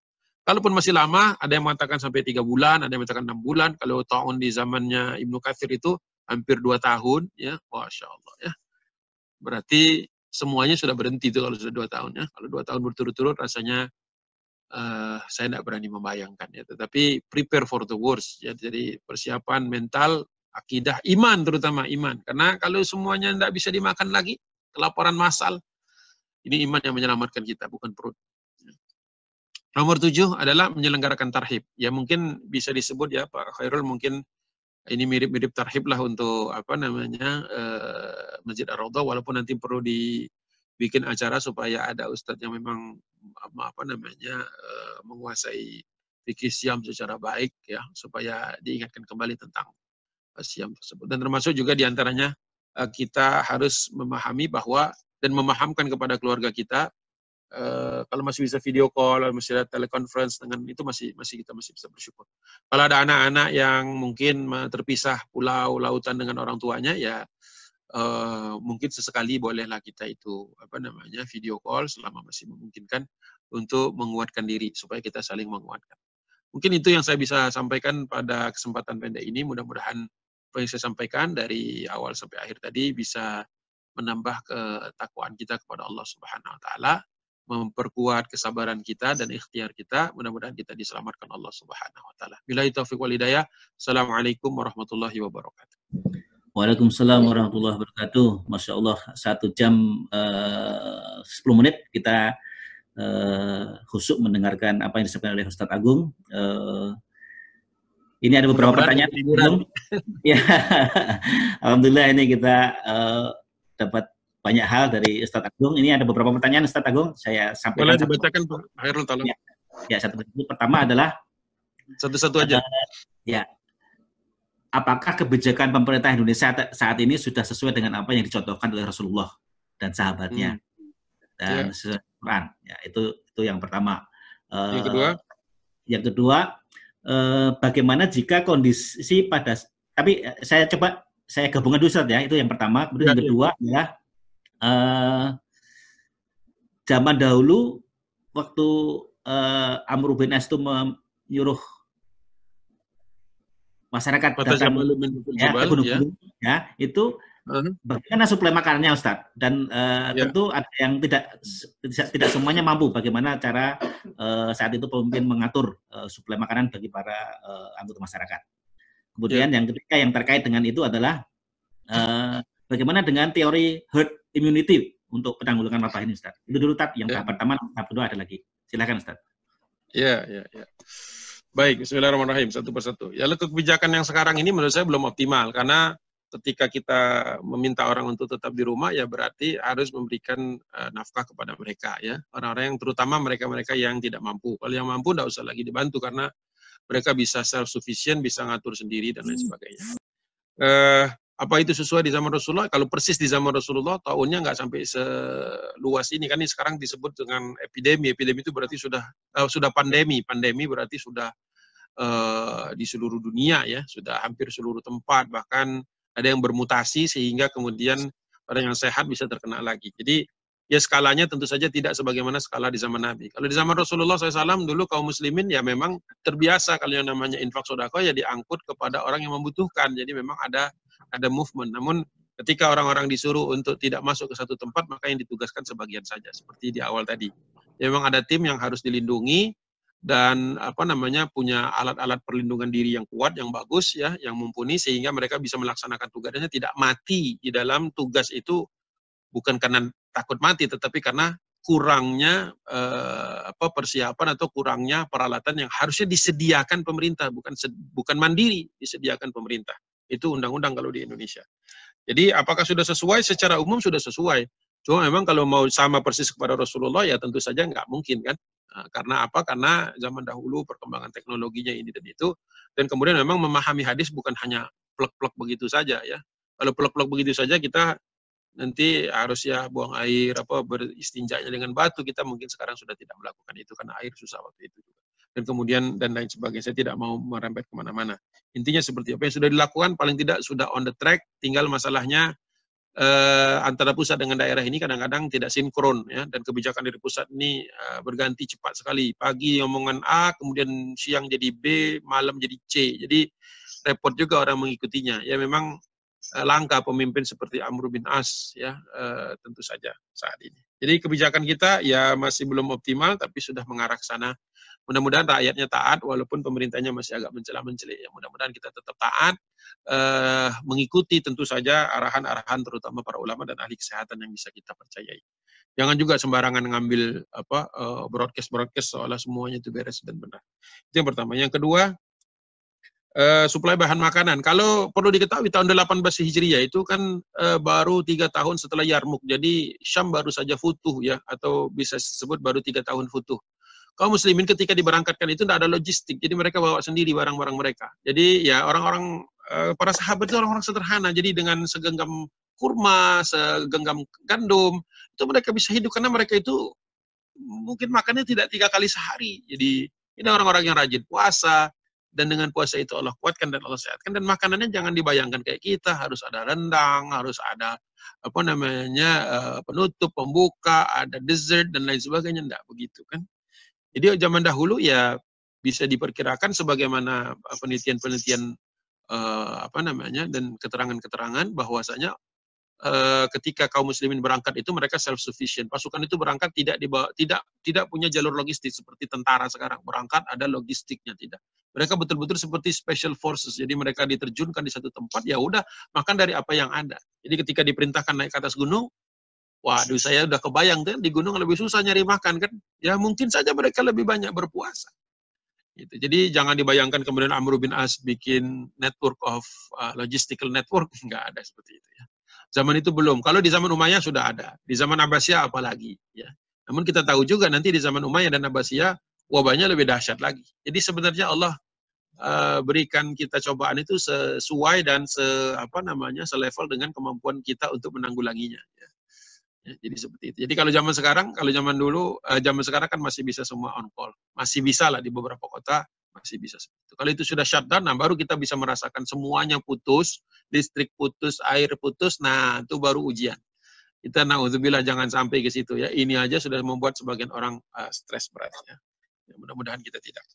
Seperti itu. Jadi di zaman itu. Kemudian teori herd immunity ini kan teori vaksin sebenarnya. Orang tuh harus kena dulu, harus dikenakan dulu, dan itu mayoritas harus diberi. Ya, sehingga kemudian dilihat kekebalannya. Kalau yang sekarang terjadi, kalau dibiarkan herd immunity, ya mati banyak orang. Karena apa?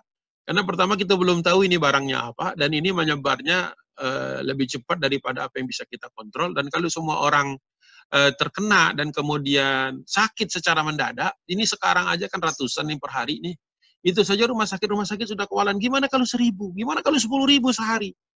Jadi meninggalnya itu bukan karena virusnya, meninggalnya karena tak tertangani. Ya gimana mau menanganinya, orang ventilatornya kurang, sekarang aja ventilator minus gitu kan, obat-obatan. Kan yang diobati itu bukan virusnya, yang diobati itu misalnya dia menghantam paru-paru, berarti yang diobati paru-parunya. Kalau dia menghantam apalagi batuk-batuk, tenggorokan dan lain sebagainya, ya obatnya itu sekarang ini sementara sebelum ada vaksinnya ini, ya kita mengobati sesuai gejala klinisnya. Jadi apa yang dilakukan, misalnya batuk, misalnya dia panas, ya kita kasih obat nurunin panas. Kalau dia batuk, sebelah saya ada isi saya. Kalau salah nanti saya langsung dikoreksi biasanya. Jadi tenang, insya Allah. Ada istilah, ada anak-anak juga di sana. Jadi ya, nah jadi masalahnya adalah sebelum sampai ke terjangkit lagi ini. Masalahnya sekarang itu di rumah sakit itu memang full capacity, bahkan sudah mulai kesulitan menerima. Itu belum menghitung penyakit orang-orang yang sakit yang lain, yang bukan sakit bukan sakit karena virus. Jadi memang kewalahan. Jadi jangan pakai herd immunity, mati banyak nanti orang. Mati bukan karena nggak cepat terkena vaksinasi atau karena vaksinnya belum ada, ya orang mati karena statistik. Kenapa? 10.000 orang di satu kota misalnya, naudzubillah kalau sampai 5.000 orang saja di kota Depok nggak tuh susah ini akan tentu saja ya. Masih di bilangan ratusan masih bisa dihandle mungkin. Tapi kalau udah bilangan ribuan, puluhan ribu, ya sudah. Ya orang digeletakkan saja mau gimana lagi. Nanti sampai juga kepada permasalahan, kalau sekarang kan masih dikubur, nih orang sudah mulai mencak-mencak nih, kok nguburnya begitu, kok ngurus jenazahnya begitu, kan sudah dijelaskan oleh MUI seperti ini. Dalam keadaan darurat seperti ini, dalam keadaan darurat seperti itu. Sekarang alhamdulillah masih bisa dikubur. Gimana nanti kalau 10.000 sehari, kalau 1.000-an sehari saja, tukang gali kuburnya tidak akan kuat menggali 1.000 orang sehari di satu kampung.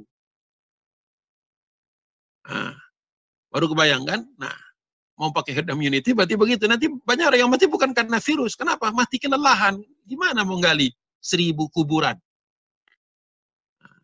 Nanti masuk kepada fikih, mungkin MUI sedang menggodoknya sekarang, saya yakin. Fikih di mana ketika orang matinya dalam ribuan, nguburnya bukan satu-satu lagi. Kubur dalam kuburan massal.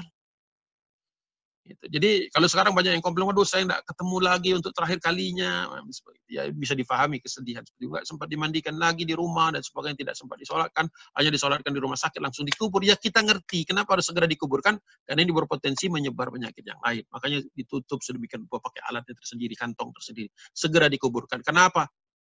Yang antri mau dikubur tuh banyak, bukan cuma 1-2 orang. Ini bukan masalah kecil, ini masalah besar. Ya, jadi tolonglah bagi yang belum ngerti dibaca, yang belum memahami itu tolonglah bertanya kepada ahlinya.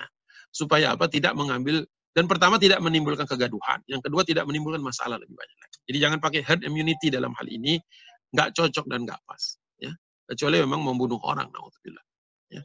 Jadi bagaimana kita, pertanggungjawaban kita di hadapan Allah Subhanahu wa Ta'ala. Jadi stay at home, please stay at home. Walaupun saya itu berat, jadi perlunya tadi yang namanya ta'awun tadi. Jadi yang mampu stay at home dengan logistik yang cukup membantu rumah-rumah yang berat. Tapi please stay at home. Karena kalau tidak stay at home, masalahnya ini akan makin panjang. Mau sampai kapan kita gitu kan? Ini saja sudah diperkirakan 3 bulan. Kalau 3 bulan itu kan berarti haji terancam. Dzulhijjah terancam. Bahkan di Saudi sendiri sudah mulai membatalkan sebagian arrangement kan. Berarti mereka sudah ancang-ancang kalau seandainya virus ini atau wabah ini belum selesai di Dzulhijjah. Ini kan baru Sya'ban nih, tanggal belasan sekian ya, atau 10 atau 11 atau 12 ya. Sya'ban, kemudian nanti Ramadan ya, kemudian Syawal, Dzulqa'dah, Dzulhijjah. Nah, kalau bicara 6 bulan masuk. Kan betapa enggak sedihnya itu. Orang-orang yang sudah dijadwalkan berangkat haji di tahun ini jadi gagal, naudzubillah ya, ini tentu saja dengan izin Allah Subhanahu wa Ta'ala semuanya. Gara-gara kita telat segera melampaui statistik kita ini, melampaui waktu-waktu kritis, masa-masa kritis. Jadi dengan orang-orang tetap keluar ke rumah ini ya, berkontribusi terhadap makin lamanya kita menanggulangi wabah ini. Ya semakin lama berarti nanti efeknya sampai ke bukan hanya ekonomi, bukan hanya bisnis saja, tetapi juga kepada hak orang lain untuk menyelenggarakan atau naik haji. Coba kalau bapakmu, ibumu yang sudah 20 tahun nunggu, 15 tahun nunggu, mau harusnya berangkat 2020 ini. Kemudian gara-gara wabah ini terus melebar karena sebagian orang merasa dia aman, dia nyaman, dia safe. Jangan dipikir tidak ada hisabnya. Ada hisabnya semua. Jadi tindakan kita saat ini, di rumah kita saat ini, mudah-mudahan ini sebagai amal soleh. Ya, kecuali mereka. Kalau boleh saya berandai-andai, istri saya tidak usah keluar dari rumah aja, di rumah aja. Tapi kan karena beliau adalah tenaga kesehatan kan harus keluar. Ya mungkin tidak seberat teman-teman yang lain karena penugasannya, tetapi tetap keluar. Dan banyak orang yang keluar setiap hari, berdoa keluarganya itu setiap hari supaya ibunya, bapaknya, adiknya, kakaknya, anaknya itu pulang dalam keadaan sehat. Karena habis ngurusin orang-orang yang sakit ini. Jadi tolonglah, kalau enggak ngerti paling tidak empati. Kalau enggak ngerti paling tidak empati. Jangan kemudian sok-sokan ya, naudzubillah, seolah-olah mereka paling ngerti, naudzubillah ya. Mau hadis apa lagi? Mau ayat yang mana lagi? Saya enggak ngerti lagi ya. Mudah-mudahan kita tidak tergolong orang-orang yang bebal, orang-orang yang ngotot dan lain sebagainya. Mudah-mudahan kita diampuni oleh Allah Subhanahu wa taala. Pak Khairul silakan. Ya, baik Ustaz, terima kasih jawabannya. Mudah-mudahan bisa terpahami oleh Bapak Ibu sekalian. Kemudian yang sesi kedua Ustaz, ada 3 pertanyaan lagi. Yang pertama adalah bagaimana jika kondisi saat ini pada saat Ramadan masih berlangsung? Bagaimana terkait iktikaf kita dalam usaha kita menggapai keutamaan Lailatul Qadar? 1. Yang kedua, ini lebih ke tarikh tadi Ustaz. Amr bin As itu Amr bin As ini diangkat jadi pemimpin di Syam sebelum beliau jadi gubernur Mesir atau tidak? Kemudian pada saat itu bagaimana beliau tahu bahwa wabah sudah berakhir? Dan yang ketiga, yang terakhir adalah mohon doa komplit apa yang dicontohkan Rasulullah bila terjadi wabah seperti ini. Silakan Ustaz. Yang komplit saya nggak tahu. Sebentar. Yang saya tahu aja. Silakan Ustaz. Baik, bagaimana Lailatul Qadar kalau Ramadan masih dalam keadaan seperti ini? Ya, Lailatul Qadar ini kan upaya manusia, petunjuk dari Allah Subhanahu wa taala dan mengikuti sunnah-sunnah Rasulullah, yaitu kita kemudian beriktikaf dan mendapatkannya. Namun tentu saja Lailatul Qadar ini kan keadaan yang gaib, ya, sesuatu yang Allah yang atur semuanya. Jadi ya kalau memang nanti di malam-malam ganjil Ramadan kita di rumah, ya tetaplah bermunajat. Mintalah Lailatul Qadar itu, walaupun mungkin tidak memenuhi sebagian dari syaratnya. Namanya meminta itu boleh. Ya Allah itu kan la yukallifullahu nafsan illa usaha. Kalau sudah sesuai dengan usaha kita, insya Allah, ya, saya yakinnya Allah tidak mungkin menghilangkan. Seperti misalnya kita tidak dapat pahala ke masjid saat ini, tidak dapat pahala jalan. Kan saya sering mengingatkan kepada anak-anak kalau ke masjid itu, langkah kanan pertama itu Allah naikkan derajat. Langkah kedua yang yang kaki kiri kemudian menghapus dosa. Kita nggak dapat itu. Tapi insya Allah kita dapat yang lain. Gitu. Dengan tetap bersolat berjamaah di rumah itu kita insya Allah tetap dapat yang lain.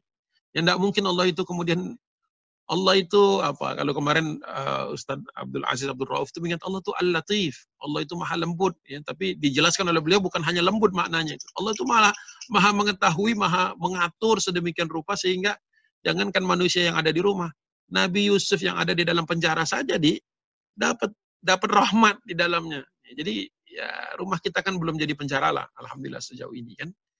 Kecuali mereka yang merasa di penjara di rumah, itu urusan lain, itu bukan pembahasan saya. Jadi tetap di malam-malam ganjil, wabil khusus di malam 25 yang hadisnya paling kuat atau para ulama bersepakat tentang itu. Jadi 21, 23, 25, 27. Mau diborong sampai 29 juga tafadhol. Walaupun hadis yang paling kuat di 25 ya, atau 27. Jadi ya tetap kita berusaha jadi menghidupkan suasana Ramadan di rumah. Jangan kemudian mentang-mentang Ramadannya tidak di rumah, kita akhirnya jadi rileks, ya enggak juga gitu ya. Nah, kalau menurut saya sudah perlu di rumah-rumah itu ada semacam pojok, ya, kalau tidak ada tempat tersendiri, misalnya itu, yang beruntung punya rumah ada pojok tersendiri, jadikan dia semacam musola gitu. Jadi letakkanlah kebiasaan kita sholat berjamaah di situ, semua orang yang memang menjadi anggota keluarga. Jadi pojokan itu tempat kita ngumpul, tempat kita ngobrol dan sebagainya. Mungkin kalau perlu tempat kita ngaji gitu ya. Nah, jadi kan sekarang mulai berasa kan kalau misalnya di rumah nggak ada buku, mau baca apa? Ya kan? Yang punya buku aja kewalahan, karena apa? Buku ternyata banyak yang belum dibaca. Gitu. Jadi turunkan tafsir Quran, baca bersama, baca artinya bersama. Saat kapan lagi?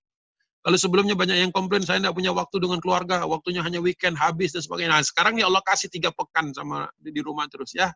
Harus punya jadwal. Jadi kapan jadwal itu dari pagi sampai kemudian nanti work from home, kemudian sore sampai malam. Apa waktunya harus jelas. Apalagi menjelang Ramadan harus dibagi betul-betul waktunya itu. Karena kita mengelola sendiri-sendiri loh. Kalau dulu kita diprogramkan oleh masjid, oleh ini acara, sekarang harus bikin acara sendiri. Jadi ada panitia di rumah, istilahnya kalau menurut saya. Jadi ada panitia logistik, ada panitia sholat, siapa yang jadi muazin dan sebagainya ada. Ya. Saya lagi melihat tim-tim di belakang saya, anak-anak juga pada dengarkan ini. Jadi harus bikin ini ya, bikin panitia Ramadan. Nah, gitu. Panitia Ramadan di rumah masing-masing harus ada. Jadi jangan main-main kita ini. Kalau nggak kepake, nggak jadi, alhamdulillah. Jangan sampai saya nggak mau seperti itu, Ustaz. Saya pokoknya yakin aja Ramadan udah beres. Boleh yakin kalau Ramadan beres. Tapi kalau belum, harus punya persiapan. Ikhtiar tadi harus maksimal. Ya kalau kita sudah bikin panitia di rumah ternyata Ramadan alhamdulillah keluar, ya sudah bubar panitia, kan gampang, tinggal dibubarin panitia. Biasanya makan-makan kalau di Indonesia ya pembubaran panitia. Gitu. Jadi ya santai aja lah. Semuanya harus dianggap secara, kita harus terima ini sebagai satu ujian dari Allah Subhanahu wa taala. Seperti tadi di awal, walanabluwannakum bisyai'in minal khaufi wal ju'i wa naqsim minal amwali wal anfusi wath thamarat. Wa basyiris sabirin. Jangan lupa sabar. Itu yang pertama. Yang kedua, betul kan Amr bin As nanti masuknya kan tahun 20 Hijriah atau ada yang mengatakan 19 Hijriah. Memang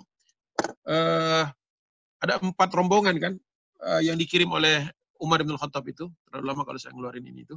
Pertama rombongannya Abu Ubaidah ibn Jarrah, kemudian rombongan Syurahbil bin Hasanah, kemudian rombongan yang ketiga itu Yazid bin Abi Sufyan, kemudian yang keempat ini yang menyusul, yang terakhir nih Amr bin As. Jadi Amr bin As itu rombongan terakhir. Kalau yang 3 ini semuanya lewat Tabuk, Amr bin As ini lewat Aqabah. Ya, jadi lewat pantai dia, lewat pantai sampai ke kota Aqabah atau di Teluk Aqabah. Ya, kalau yang 3 ini lewat Tabuk semua, jalur tengah.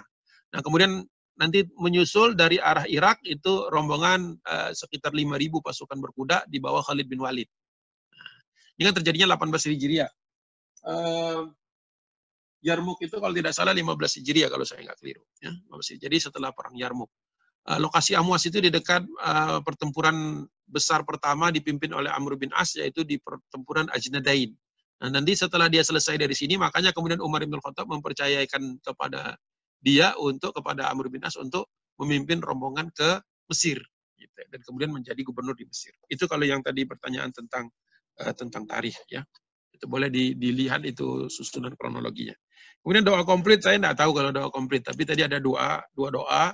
Nanti saya kirimkan via ini aja, via WA saja kepada Pak Khairul. Nanti yang perlu nanti bisa kontak ke Pak Khairul. Tadi doanya, Allahumma a'udzubillahi minasyaitonir rajim, bismillahirrahmanirrahim. Allahumma inna na'udzubika min jahdil bala wa darkis syaqa wa su'il qada wa syamatatil a'da. Kemudian ditambahkan lagi, Allahumma inna na'udzubika minal barosi wal jununi wal juzami wa min sayyi'il asqam. Kata-kata sayyi'il asqam itu yang kemudian segala penyakit yang mengerikan, yang menjalar dengan cepat dan banyak membunuh orang. Jadi itu doa-doa yang tentu banyak sekali doanya, tapi saya hanya menggunakan 2 itu saja, mudah-mudahan cukup. Nanti kalau diperlukan saya kirimkan teksnya, termasuk juga lafaznya dan konteks hadisnya. Itu di dalam hadis tentu saja karena Rasulullah mengajarkan doa itu. Wallahu a'lam bishawab. Ya. Baik, terima kasih banyak Ustadz. Sudah 1,5 jam kita menyimak kajian ini. Terima kasih banyak pada Ustadz Agung Waspodo atas waktunya dan juga pada para jamaah yang sudah bergabung. Ini ada satu penawaran dari salah seorang jamaah dari Abu Naura ya. Jadi tadi yang 5 orang penanya pertama silahkan nanti japri ke saya nomor HP-nya. Insya Allah akan diberikan door prize nih oleh Abu Naura. Ya. Abu Naura, ya, barakallah. Ya, berupa kalender Ramadanku. Ya, ini yang pertama di Indonesia yang dapat membantu ini untuk kegiatan Ramadan di keluarga kita masing-masing. Insya Allah. Jadi mohon pada para penanya tadi untuk memberikan nomor kontaknya langsung kepada Abu Nora juga bisa, atau melalui saya juga silahkan. Ya. Dan juga nanti doa Rasulullah yang akan disampaikan oleh Ustadz Agung ke saya, insya Allah akan saya broadcast ke teman-teman semuanya. Dan juga bagi Bapak Ibu yang kebetulan tinggalnya tidak di Grand Matoa, bisa mengunjungi kami di Instagram kami dan juga di video di YouTube kami ya. Jadi semua kajian-kajian ini yang kami rekam kita tayangkan di YouTube Masjid Ar-Raudhah. Silahkan Bapak Ibu mengunjunginya. Kalaupun ada juga pertanyaan ataupun permintaan apa, silahkan disampaikan di sana sehingga kami insya Allah bisa akan menindaklanjutinya. Demikian Bapak Ibu sekalian, kita akhiri kajian pagi ini. Pada Ustadz Agung, mohon keikhlasan memimpin doa agar kita dapat melalui masa krisis ini dengan sabar dan tawakal. Silakan Ustaz. Bismillahirrahmanirrahim. Alhamdulillahirabbil alamin, hamdan na'imin, hamdan syakirin, hamdan thayyiban mubarakan katsiran, hamdan yuwafi ni'amahu wa yukafi mazidah. Ya Rabbana lakal hamdu kama yanbaghi li jalal karim wa 'azimi sultanik. Wassalatu wassalamu ala asrafil anbiya'i wal mursalin wa ala alihi wa ashabihi ajma'in.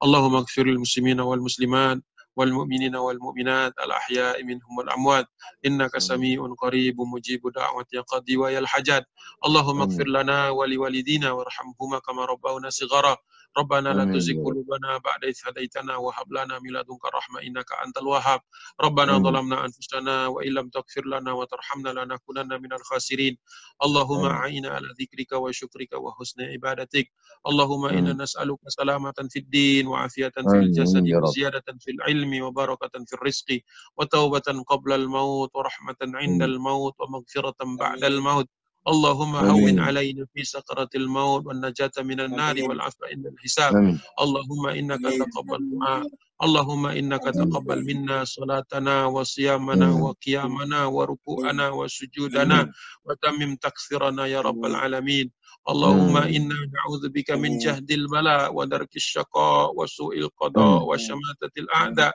اللهم إنا نعوذ بك من البرص والجنون والجذام ومن سيء الأسقام يا رب العالمين اللهم اقسم لنا من خشيتك ما تحول به بيننا وبين معصيتك ومن طاعتك ما تبلغنا به جنتك ومن اليقين ما تحون به علينا مصائب الدنيا اللهم متعنا بأسمائنا وأبصارنا وقوتنا ما أحييتنا واجعله الوارث منا واجعل ثأرنا على من ظلمنا وانصرنا على من عادانا ولا تجعل مصيبتنا في ديننا ولا تجعل الدنيا أكبر همنا ولا مبلغ علمنا ولا تسلط علينا من لا يرحمنا برحمتك يا أرحم الراحمين اللهم يا مقلب القلوب ثبت قلوبنا على دينك يا مصرف القلوب صرف قلوبنا على طاعتك ربنا آتنا في الدنيا حسنة وفي الآخرة حسنة وقنا عذاب النار سبحان ربك رب العزة عما يصفون وسلام على المرسلين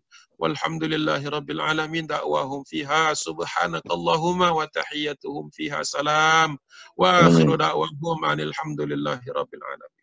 Alhamdulillah rabbil alamin. Amin. Alhamdulillahirrahmanirrahim. Ustaz, Bapak Ibu sekalian, mari kita akhiri kajian ini dengan baca doa Pratul Masjid. Subhanallah wa bihamdika asyhadu an la ilaha illa anta astaghfiruka. Terima kasih, barakallah bagi semuanya. Salam sehat semuanya. Insyaallah kita bisa masuk bulan Ramadan dengan penuh rasa aman dan penuh keceriaan. Ya. Amin. Terima kasih, sampai jumpa di kajian yang lain. Nanti akan kami share linknya. Terima kasih. Assalamualaikum warahmatullahi wabarakatuh. Waalaikumsalam warahmatullahi wabarakatuh. La ilaha illallah Muhammadun Rasulullah alaihi salatullah wa alihi wal